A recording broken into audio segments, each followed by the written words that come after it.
want to thank Gary Null again and just mention if we didn't get your question in, we will have him back, and we want to thank you for calling. Keep it in mind because we'll be doing more segments, especially on caffeine. We're going to talk.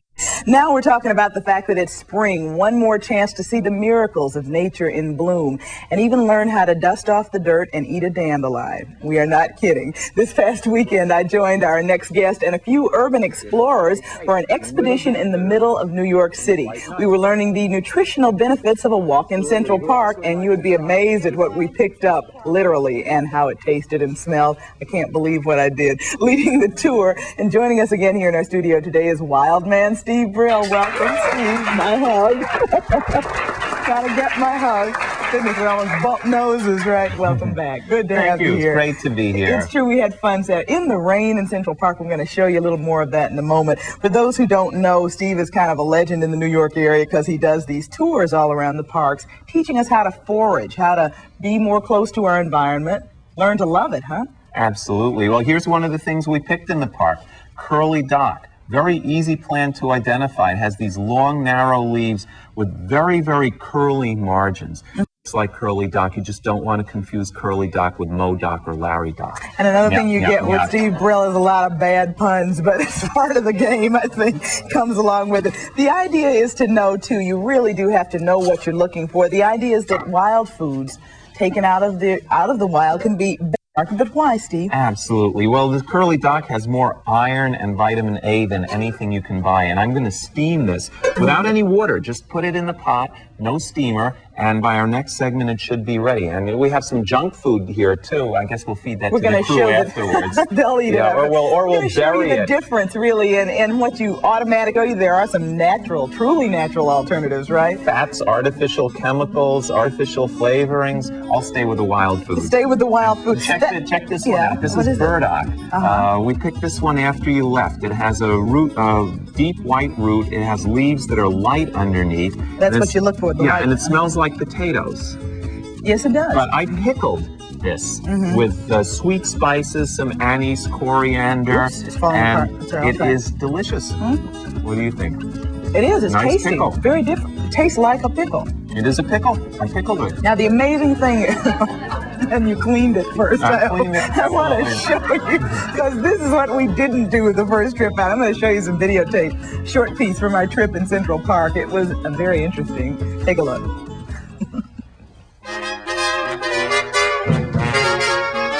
In a garden, what a garden, happy faces bloom there, and there's never any room there for a worry or a gloom there. I'm going to play a little lullaby so the baby doesn't get scared.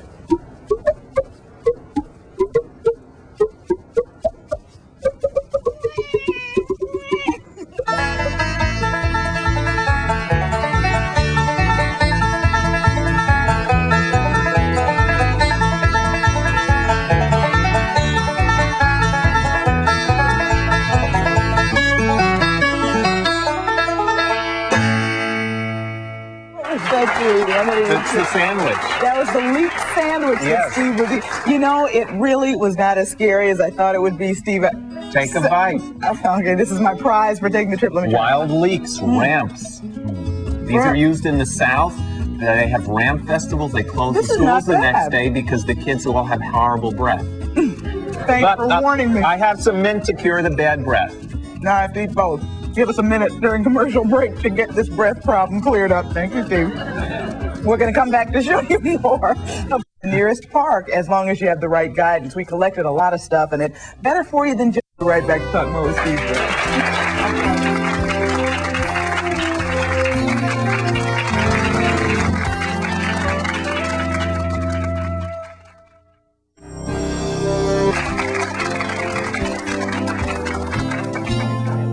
It worked. We're in better shape now. Talking with wild man Steve Brill. His tours are very popular, not only with kids, but with adults, which we're going to show you a few of the people we met on the tour. And I got to say, I was surprised at the things I was willing to try. Oh, you tried everything. I tried some onions that we were, when you saw us eating there, it was onions and dandelions straight off the stoop in Central Park. I couldn't that's what believe the it. rain was for. Got everything nice and clean. Like, what was I getting in dandelions? Vitamin A, iron, potassium, calcium. If you were to boil the root, it's also a wonderful detoxifier, especially good for the liver, the kidneys, and the urinary tract. And all the wild foods are full of nutrients, and they taste good, especially if you prepare them correctly. Okay. They're easy to identify. My book, Identifying and Harvesting Edible and Medicinal Plants in Wild and Not So Wild Places, which is on sale everywhere, sprouting up in the bookstores. Sprouting in Central Park. Gives you all of the information for plants all over the country. Because obviously we're not saying go out there and grab anything. These things can easily be confused with dangerous plants. Yes, try it on someone from the audience first. He's only kidding. Okay, now, well this is a wild carrot. It smells like a carrot, but if you get careless and you don't smell it, there is a poisonous plant called poison hemlock that looks like it, that has no odor. Taste this. This is a carrot. You sure? It smells, Are you sure? Oh, yeah, right. Am I crazy? Okay. That is a carrot. Right out of Bugs Bunny. It tastes like one. And right out of a different race, because it's white instead of orange. Right. This is a relative of rhubarb. It's called Japanese knotweed. It has little joints or knots on the stem. Looks like asparagus, doesn't it? Yes, it's and it's also delicious, but very strong tasting. This has a kick to it. Okay. Like you wouldn't believe. Very sour. It has resveratrol in it. Too strong for you. Yeah. When fruit season, I'll come back and have a little of this with strawberries, and you'll love it. Now, that's true. It's what you put in it. Just like the leek sandwich I just ate has avocados in it. Right, avocados, garlic, mustard, a little bit of garlic, and it's quite delicious. Here's another pickle I made. This is a plant called winter cress. It's related to watercress. It has these little lobes on the edge of the leaf, and it's very strong, sort of like cabbage. What the Koreans do is they'll take cabbage, mix in some, yeah, go ahead, go ahead. It's very strong and it tastes like cabbage. It is, however, bitter, but this is the best way to serve it. You put something in it? This has been pickled. You make a kimchi with it. Pickle everything, don't you? I tell you. Well, this year I'm into pickling. I'll be making tasty. You know, isn't it better this way? A lot more interesting. Peppers, dill seed, very strong. Water, please. Wouldn't hurt a little bit. Okay, let's take a look. Yeah, okay. See, I told you. That's some of the other plants. This one is sheep sorrel. Sheep sorrel? Yeah, it looks like a sheep. It has a nose and 2 ears. Do you all see this? And if you squeeze it, it goes, ah. It tastes like lemon. Try it. And this is all in the wild salad. Now, what are the nutrients in this? This has a lot of vitamin C in it, and it's great for the immune system. Isn't that amazing to think that they're so benign looking, but when you taste them, there's so much more. See if you can tell me what candy this tastes like. Speaking of junk food. What candy? Yes. Okay. This is an alternative to, let's see what it is. For digestion. It's like a spearmint. No. Licorice, black licorice. Oh, kind of like licorice. Okay. It's called anise root. Has leaves that look like parsley, and it's quite. You can cook with this. Cook it in a little fruit juice with a thickener, and you make a pudding. It's out of this world. All right. Let me get an audience question in, Steve. Someone wanted to ask. And meanwhile, I'll mix a salad. Okay, good. Let's get that going. Hi. How do you know that it's safe enough to eat? You have to identify it with 100% certainty. These look like they're done to. You wash everything off. The stuff that you buy in the store is sprayed with all kinds of chemicals. You're much better off with the wild plants. Anything on the surface simply washes off. And then you're safe. See, it's my belief you have to have somebody like Steve take you through it first. There's no way you can I was looking at this, the burdock, and it's all just greenery to me when it's out in the park, right? It's all going to look like that. Well, I started doing this on my own, expert to show me, and some of these plants, it took me years before I was brave enough to eat them, and that's probably why I'm still alive now. And I think the little samples we tried were that small. That was the right. They were tiny little samples. Yeah. As we're fixing our salad, Steve, I just wanted to show a couple of folks who were on the tour with us this weekend, because everyone always wonders what kind of people would go out to learn to forage. And we met some interesting people. Let you hear what they were thinking. Okay, meanwhile, I'll also serve these cooked. You want to take Steve's tour so that you can learn how to eat from the park, literally?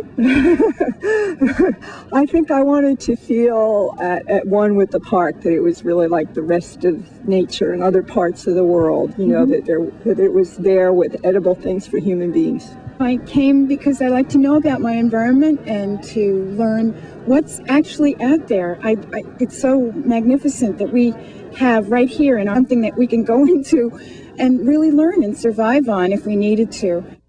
If you needed to. Hopefully we won't need to, but according to Steve, we're better off if we do. Oh, well, tell me, this is just plain now, this is our curly dock. It's the one we showed Steamed in the curly dock, basically. Sauteed curly dock. No, just steamed, not sauteed. Okay. No oil, And no seasonings, just plain. Nice sour flavor.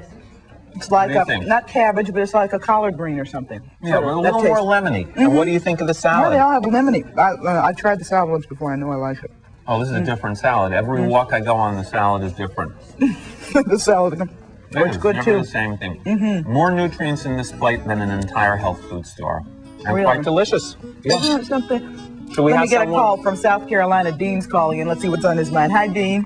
Hi, Carol. Would you try this? What do you know, Mr. Brill, about the purslane, the nutritionally, and is it easy to find? Purslane is very, very easy to find. It grows in lawns where there's a lot of sand, creeps along the ground, and it has leaves that are about this big and paddle-shaped.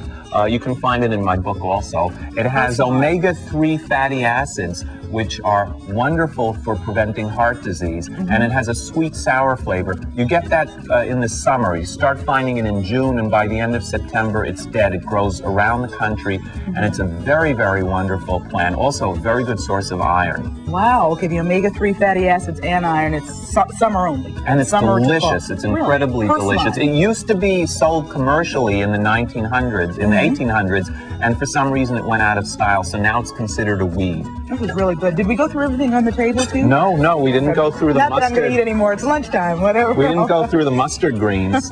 These are incredible. This is hedge mustard.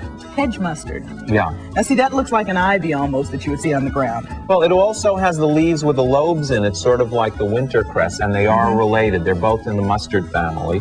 And we also have, that's our salad, and garlic mustard. This is a mustard plant that protects itself from insects by smelling like garlic, unless, of course, Italian insects find it, then it goes extinct right away.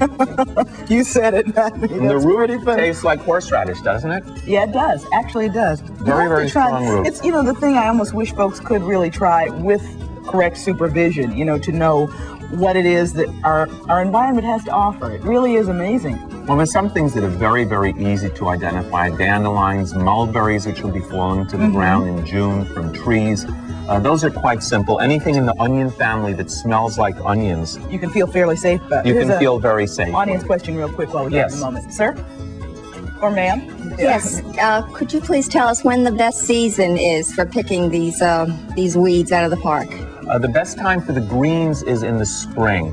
The roots are in the early spring. That's when they have food underground. By May, most of the roots have yielded their food to the growing leaves and stems. The best time for berries starts in late June and goes right into November. There are still greens that you can get from spring through fall, not as many as in the spring. And the only time for nuts is in the fall. The best time for mushrooms is in the fall, although you sometimes can get large quantities in the spring and summer too. And then by fall, food gets stored underground in the roots again, so that you have the roots in season. So we'll that's do it basically again. how it works. How it works, which is the best part of nature. Steve Brill, always a good education when you come visit us. Thank you for the lunch. Thank you. The leek sandwich, here it comes again. The rest of more. it, thank you. And we'll learn more as we go. Back in a moment. Thanks, Steve.